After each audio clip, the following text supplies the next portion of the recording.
ஒரு அழகான அமைதியான கிராமத்தில் சனந்திகாவும் அவளின் தம்பி தான்விக்கும் வாழ்ந்து வந்தார்கள். அவர்கள் இருவரும் சகோதரர்கள் என்றாலும் ஒருவருக்கொருவர் சரியாக பேசிக்கொள்ளாமல் சிறு சண்டைகளோடு நாட்களை கழித்து வந்தார்கள்.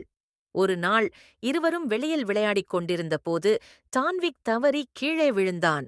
அவன் காலில் வலி ஏற்பட்டு எழுந்திருக்க முடியாமல் இருந்தான்.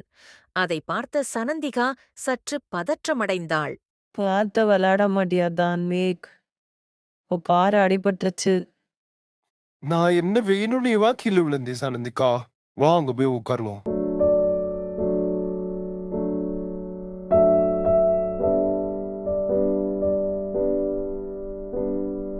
அந்த நேரத்தில் அருகிலிருந்த ஒரு காக்கா அவளின் அருகே வந்து அமர்ந்தது.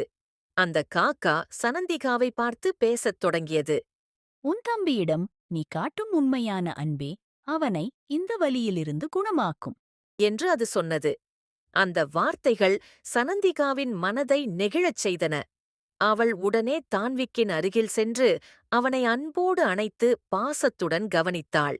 சனந்திகாவின் உண்மையான அன்பும் அவளின் அக்கறையும் காரணமாக தான்விக்கின் வலி மெதுவாக குறையத் தொடங்கியது. அதன் பிறகு சனந்திகா தன் தம்பியை மெதுவாக வீட்டிற்கு அழைத்து சென்றாள். வீட்டிற்கு சென்றதும் தான்விக் முழுமையாக நலம் பெற்றான். அந்த நாளிலிருந்து சனந்திகாவும் தான்விக்கும் ஒருவருக்கொருவர் அன்போடு பேசத் தொடங்கினார்கள். உண்மையான சகோதர அன்பு எந்த வலியையும் குணமாக்கும் சக்தி கொண்டது.